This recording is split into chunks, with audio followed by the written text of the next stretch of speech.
በኢትዮጵያ የንግድና የቱሪስት መዳረሻ በሆነችው ውቧ አዳማ ከተማ ዛሬ ቅዳሜ መዝናኛ ቅኝት ልናደርግ ወደን ተገኝተናል። አዳማ ዛሬ ከወትሮ በተለየ አጊጣለች። በስማርት ሲቲና በኮሪደር ልማት ስራዎቿ አዲስ መልክ ተላብሳለች። እንግዶቿንም በፈገግታ እየተቀበለች ትገኛለች። የከተማ ውበትና ምቾት ብቻ ሳይሆን አሁን ደግሞ ሌላ አዲስ ታላቅ የጥበብ ድግስ አዘጋጅም ሆናለች።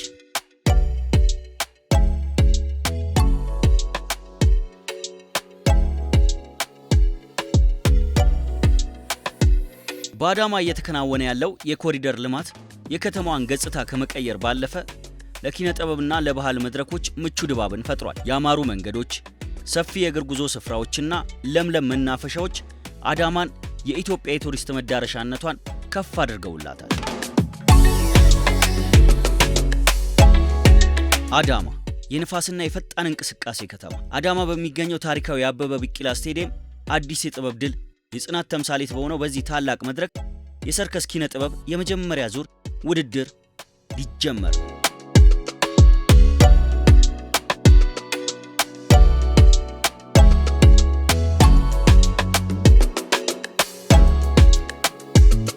በጣም ጥሩ ፕሮግራም ነው የነበረው። ይሄ የመጀመሪያው የኦሮሚያ የሰርከስ ውድድር ፌስቲቫል የሀገር አቀፉ የሰርከስ ፌስቲቫል ውድድር አካል ነው። ከኦሮሚያ ባህልና ቱሪዝም ቢሮ ጋር በመተባበር የኛ ቢሮ የወጣቶችና ስፖርት ቢሮ በጋራ ሆነን እነዚህን በየከተሞች ያሉ የሰርከስ ቡድኖች አሉ እነሱን ማሰባሰብ እና ማወዳደር ብሎም ስልጠናዎችን እንዲያገኙ ሁኔታዎችን ማመቻቸት የተሻሉ ኦሮሚያን ሊወክሉ የሚችሉ ቡድንም ግለሰቦችን አርቲስቶችን ለመለየት የተዘጋጀ ፕሮግራም ነው ማለት ነው። የሰርከስ አርት እንግዲህ ትልቅ ዘርፍ ነው። ትልቅ ሙያም ትልቅ ጥበብም የሚታይበት ነው። ይሄ ዘርፍ እንደ ሀገር ትኩረት የተሰጠው ዘርፍ አልነበረም። በአሁኑ ሰዓት ክቡር ጠቅላይ ሚኒስትራችን ዶክተር አብይ አህመድ እንደ ሀገር በሰጡት አቅጣጫ እሱን መነሻ አድርገን የሰርከስ አርትን ታች ላይ በፊት የነበረውን በማቀናጀት በከተሞች በዞኖች ላይ ያለውን ዛሬ እንደ ክልል ለውድድር የመጀመሪያ ዙር ውድድር ጀምረናል። እንደዚህ አይነት ውድድሮች በጣም የሚገርመው አሁን ለምሳሌ አዳማ ያሉት አብዛኛው ልጆች የውጭ ልምድ አላቸው፣ የውጭ ኤክስፒሪያንስ ስላላቸው እነዚህን የውጭ ልምዶችን ለሀገራችን የቴክኒኩን፣ የታክቲኩን፣ የብቃቱን የመወራረስ ባህሪ ያመጣል። ሁለተኛ ነገር ደግሞ ይሄ ሰርከስ ከባህል ጋር ተያያዥነት ያለው ስለሆነ የሀገራችንን ባህል ለማስተዋወቅ ትልቅ ሚና ይጫወታል። ዛሬ ውድድር አያሰራ ምንም አይልም፣ አሪፍ ነበረ። ኦዲየንሱ ምኑ ያለው ነገር በጣም ደስ ይላል። ይሄን ማቴሪያል ስራ ከጀመርኩኝ 4 አመት ሆኖኛል። አሁን ሰርከስ እየጠፋ ነው እንደ ኦሮሚያና ያው ሰርከሱን ያነቃልናል እንደ ኦሮሚያ። እንደ ሀገርም ደግሞ አይታወቅም እንደ ሀገር ሰርከስ ያው ውጪ ላይ እንጂ እንደ ሀገር ስለማይታወቅ እንደ ሀገርም ለመታወቅ ብዙ ቻንስ ፈጥረናል።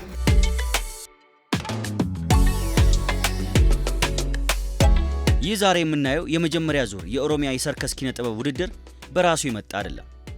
የሀሳቡ ምንጭ የሆኑት ጠቅላይ ሚኒስትር አብይ አህመድ ለኪነ ጥበብ ዘርፍ ካላቸው ጥልቅ ፍቅርና ልዩ ትኩረት የመነጨ ነው። ጠቅላይ ሚኒስትሩ ጥበብ የሀገር መገለጫ ብቻ ሳትሆን የኢኮኖሚ ምንጭና የህዝቦች ትስስር ድልድይ መሆኗን በተግባር እያሳዩን ይገኛሉ። ይሄ ሀሳብ ከክቡር ጠቅላይ ሚኒስትር ዶክተር አብይ አህመድ የወጠኑትና እንዲካሄድ አቅጣጫ የሰጡበት ውድድር ነው።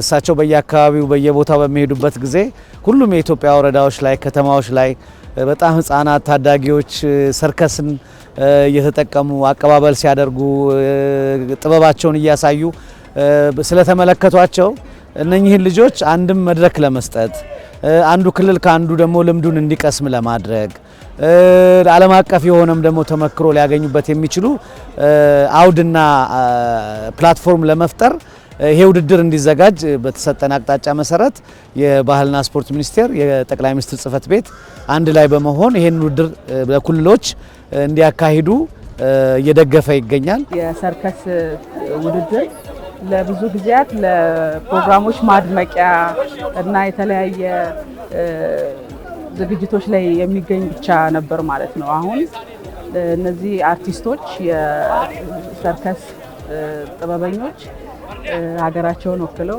በዓለም አቀፍ ደረጃ በግልም በግሩፕም ውድድሮች እያካሄዱ እውቅና እያገኙ ይመለሳሉ። ነገር ግን እንደ ቡድን እንደ ሀገር ውድድሮች ተካሄደው የትኛው ቲም የተሻለ ነው ወይ ሀገሩን ሊወክል ይችላል፣ በአፍሪካ ደረጃ በሀገር ደረጃ ኢትዮጵያን ሊያሳይ ይችላል የሚል ኢኒሼቲቭ በጠቅላይ ሚኒስትራችን ዶክተር አብይ አህመድ አነሳሽነት የተጀመረ ነው። ለኛ ትልቅ ጥቅም አለው። አሁን አብዛኛው ሰሪ እኛ ልምድ አለን፣ ትንሽም ቢሆን እንሰራለን። ብዙ ልምድ የሌላቸው ወይ ደግሞ ስለ እቃ ማያውቁ ብዙ ሰዎች አሉ። እንዲያውቁ ትልቅ ሰርከሰኞች ደግሞ ሲያዩ እንዲበረታቱ ያግዛቸዋል እና በጣም ትልቅ እና ደስ የሚል እንትን ነው ውድድር ነበረ። በጣም ታለንትድ የሆኑ በጣም ብቁ የሆኑ ልጆች አሉ። እነሱን በዚህ አጭር ጊዜ ውስጥ አቀናጅተን አደራጅተን ካዘጋጀን በስነ ስርዓት አገር አቀፉ ላይ እናሸንፋለን ብለን ተስፋ እናደርጋለን። የሰርከስ ጥበብ ለኢትዮጵያ አዲስ አይደለም። ነገር ግን አሁን እየተሰጠው ያለው ትኩረት ዘርፉን ወደ አዲስ ምዕራፍ እያሸጋገረው ይገኛል። ሰርከስ የአካል ብቃት፣ የጥበብ ስራና የባህል መገለጫ ድብልቅ ነው። ወጣቶችን ከማይፈለጉ ሱሶች ጠብቆ በስነ ምግባር ከማነጽ ባለፈ የሀገራችንን ገጽታ በዓለም አቀፍ መድረክ ለማስተዋወቅ ትልቅ አቅም አለው። ከዚህ ተወዳድረው ብቃት ያላቸው ለሀገር እንዲወዳደሩ ከሀገር አልፈው የተለያዩ ሀገራት ላይ እንዲወዳደሩ ሀገራችን ያላትን ጥበብ ሀገራችን ያላትን በጋራ የመስራት አብሮነትን የሚያሳይ ትልቅ ጥበብ ትልቅ አርት የሚታይበት ዘርፍ ስለሆነ ይሄንን ለውጭ ቱሪስቶች ለሀገር ውስጥ ቱሪስቶች ለማሳየት አንድም ሀገራችን እንዴት በትብብር ያለንን እውቀት አውጥተን ማሳየት ያለንን ጥበብ አውጥተን ማሳየት እንደምንችል ትልቅ ትምህርት የሚወሰድበት ነው። ለኢኮኖሚም ትልቅ ፋይዳ አለው። በዓለም አቀፍ ደረጃ ደግሞ ልክ አትሌቶቻችን ለሀገራችን ያመጡትን ክብርና እውቅና የምናስገኝበት አሁንም ምልክቶቹ አሉ። እንደምታውቀው የአሜሪካን ጎት ታለንት ላይ ረጅም ጊዜ የተጓዙ የወንድማማቾች የሰርከስ አቅራቢዎች ነበሩ። አውሮፓ ውስጥ፣ አውስትራሊያ፣ አሜሪካዎቹ ጋር የተለያየ ቦታ መካከለኛው ምስራቅ በጣም በሰፊው ልጆቻችን በአሁኑ ጊዜ ሰርከስ ወጣቶች እየወጡ ትርኢት እያቀረቡ ሀገራቸውን እያስተዋወቁ መልካም ገጽታ እየገነቡ ብቻ ሳይሆን ለሀገራችንም የውጭ ምንዛሬ ከሚያመጡ መስኮች መካከል አሁን ወደ ፊት እየመጡ ያሉ ናቸው። እኔ አንዴ ቱርክ ሰርቻለሁ እጄ 6 ወር ቱርክ ሰርቼ ነው የመጣሁት። አሁን ደግሞ የተለያዩ ስራዎችን ይዣለሁ ለመሄድ ተዘጋጅቻለሁ። እዛ በጣም አሪፍ ነበር። እዛ ሲወዳደር ሰራ የነበረው ሾው አሪፍ ነበረ። ብዙ ልምድ አግኝቼበታለሁ። ሀገር ውስጥ የተለያየ ቦታ እንሄዳለን ሾው ለማሳየት። ከሀገር ውጭ ደግሞ ቱርክ ሄጃለሁ። ቱርክ ሰርቼ ነው የመጣሁት። 8 ወር ቆይቼ ነው የመጣሁት እዛ።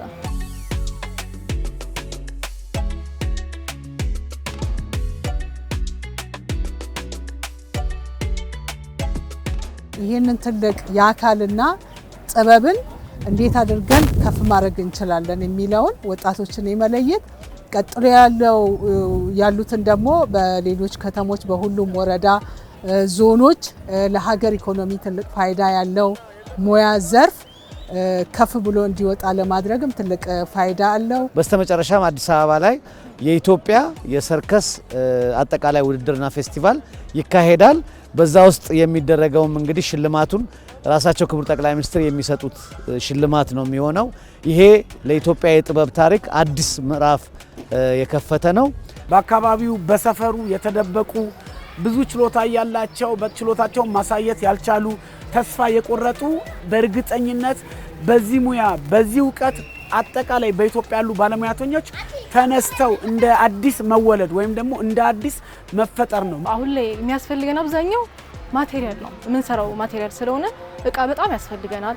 እያንዳንዱ ሰው የየራሱ እቃ መኖር አለበት ሲንቀሳቀስም ይዞ የሚሄደው እና አብዛኛው ጊዜ የምንቸገረው በእቃ ነው።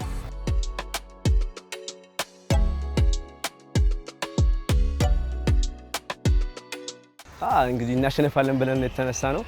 እንግዲህ ለማሸነፍም እየጣርን ነው። እንግዲህ እናሸንፋለን ተስፋ አለኝ። ውድድር ደስ ይላል። ማሸነፍም መሸነፍም ያለ ነው። እንግዲህ የምችለውን ያህል ራሴን እስካሰሩት ድረስ ሰርቻለሁ።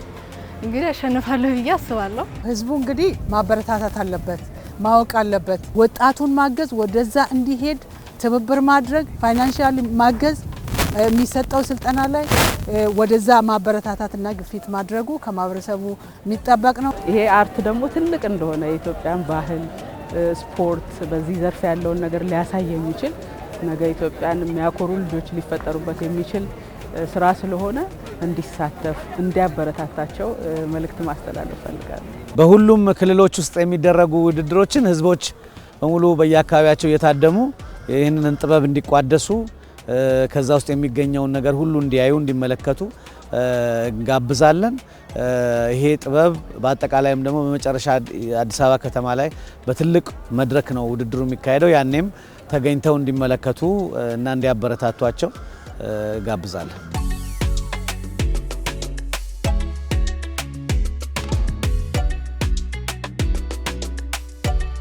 በአዳማ የተጀመረው ይህ ውድድር ለ5 ቀናት የሚቆይ ሲሆን ከ10 ከተሞችና ከአንድ ዞኖች የተውጣጡ ከ250 በላይ የጥበብ ባለሙያዎች ብቃታቸውን ያሳያሉ። ይህ የባህል ህዳሴ ጉዞ ነው። ይህ የኢትዮጵያ የጥበብ ከፍታ ማሳያ ነው። አዳማ በጥበብ ደምቃለች። ልጆቿንም ከፍ አድርጋ ለሀገር አቀፍ ውድድር ታሳልፋለች።